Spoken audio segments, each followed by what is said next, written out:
नमस्कार, मकालू टेलीविजन के मैथिली समाचार में स्वागत है। हम डिम्पल देव। शुरू करिए प्रमुख समाचार से। शांति सुरक्षा के मांग करे सुनसरी के सभी गाविस के कर्मचारी सब द्वारा सामूहिक राजीनामा।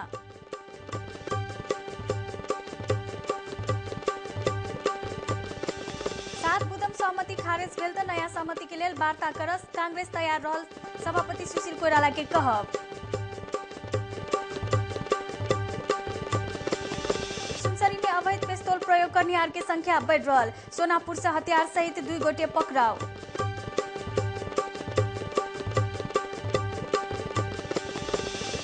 आगामी बजेट में सबै कियो के लोकतंत्र आयल के महसूस होय वाला कार्यक्रम लावत उप प्रधान एवं अर्थमंत्री भरत मोहन अधिकारी के दावी।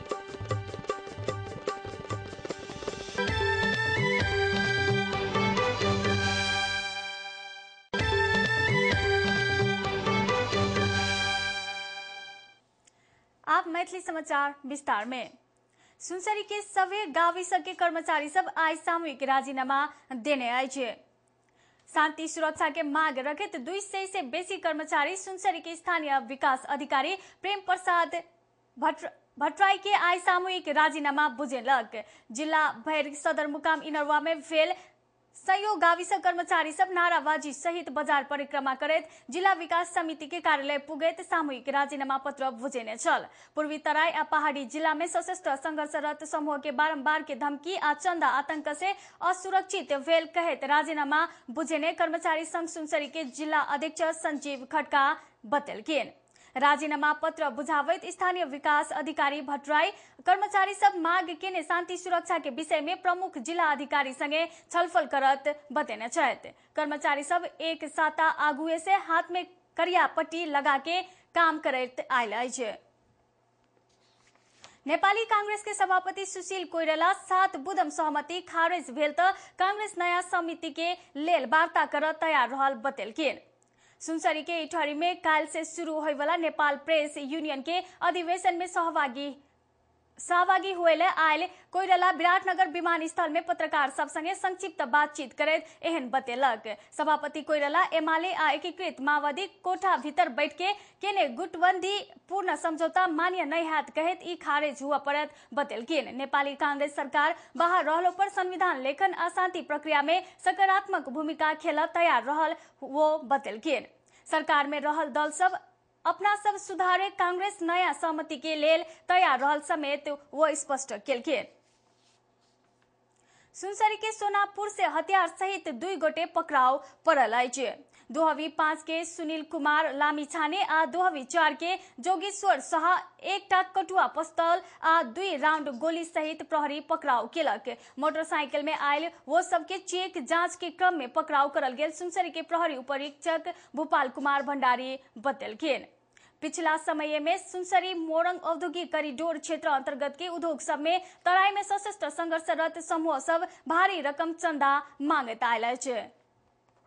सुनसरी के विभिन्न ठाम में अवैध रूप में पिस्तौल प्रयोग करनिहार के संख्या बढ़ रहल प्रहरी जनेने अछि। भारत संगे नेपाल के सीमाना खुला रहल के कारण ओई ठाम से सहजे पिस्तौल के किन बेच भरल पुलिस के कहब अछि। 2 देश बीच के सीमाना में स्थानीय प्रशासन कड़ाई नहीं केने के कारण सलरले पिस्तौल के किन बेच हुए स्थानीय वासी सब बतेलक। सुनसरी के प्रहरी उपरीक्षक भूपाल कुमार भंडारी 2 देश बीच खुला सीमाना भेल के कारण पिस्तौल प्रयोग करनिहार के संख्या बढ़त गेल बतेलखिन। भंडारी पिस्तौल प्रयोग करके अपराध करनिहार के संख्या बढ़ रहल राजमार्ग में विशेष गश्ती परिचालन कर लागल सेहो बतेलखिन। सुनसरी के इटहरी तरहरा पकली सोनापुर में मात्र 1 महीना इमहर करीब आधा दर्जन से बेसी पिस्तौल तथा पिस्तौल के प्रयोगकर्ता सबके पकड़ाव करल गेल अछि। मैथिली समाचार जारी रहत। आप किस देर विश्राम देखे तो मकालू टेलीविजन।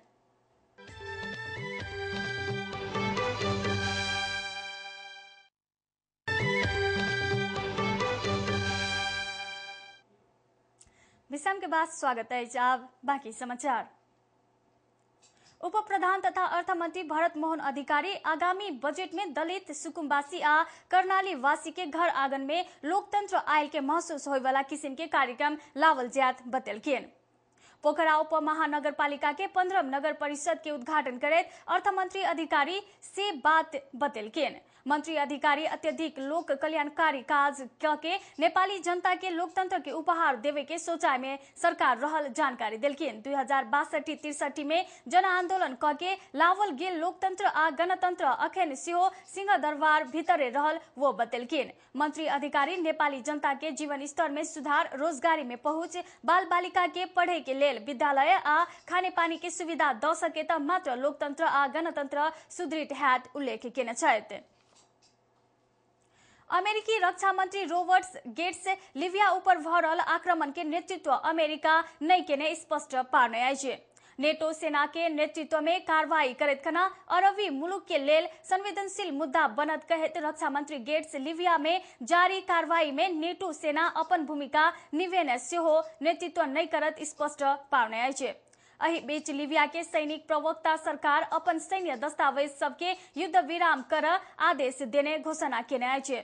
लिबिया के सरकारी टेलीविजन में वक्तव्य जारी करते सरकारी प्रवक्ता अहमद अल शरीफ लिबिया के नागरिक सबके राजधानी त्रिपोली से बेनगाजी तक होय वाला शांति रैली में सहभागी हुआ अपील समेत केने आइजे।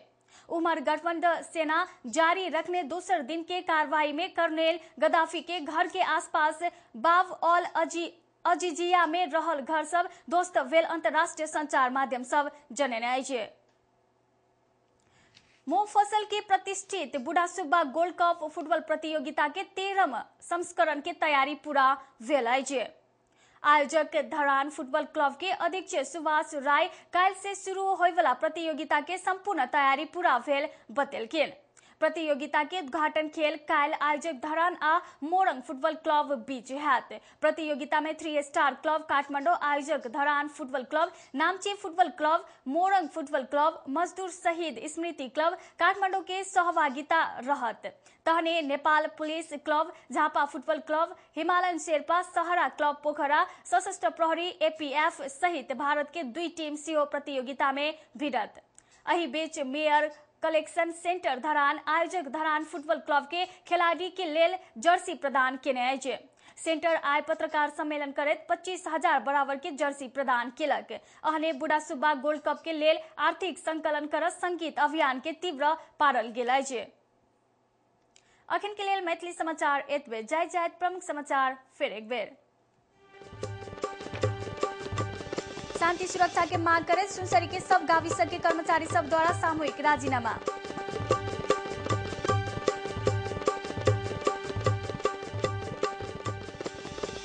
सात मुदम सहमति खारिज भेल त नया सहमति के लेल वार्ता कर कांग्रेस तैयार रहल सभापति सुशील कोइराला के कह।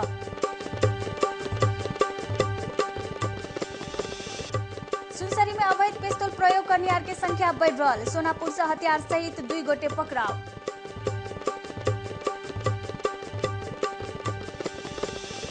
आगामी बजेट में सबै के लोकतंत्र आयल के महसूस होय वाला कार्यक्रम लावत उप प्रधान एवं अर्थ मंत्री भरत मोहन अधिकारी के दावे।